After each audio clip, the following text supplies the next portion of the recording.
Welcome to my mini blog Shilpa আকাঙ্ক্ষা। তোমাদেরকে বলেছিলাম টিচার্স ডে দিনে কাটানো স্টুডেন্টদের সাথে সব সুন্দর মুহূর্তগুলো তোমাদের সাথে এক এক করে শেয়ার করব। তা আজকে আমি যে ক্লাসের ক্লাস টিচার, সেই ক্লাসের মেয়েরা কত ভালোবেসে আমার জন্য ক্লাসরুম সাজিয়েছে, এমনকি নিজের হাতে বানানো জিনিস দিয়েছে।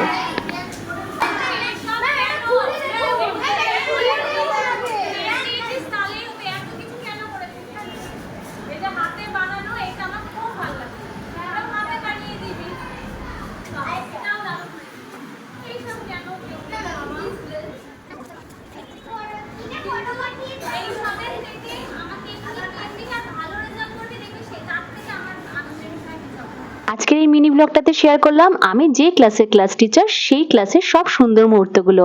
তারপরে মিনি ব্লগে শেয়ার করব আমাদের স্কুলের মেয়েরা টিচার্স ডে প্রোগ্রাম কি সুন্দর করে অ্যারেঞ্জ করেছে। তোমরা অবশ্যই দেখো। টাটা।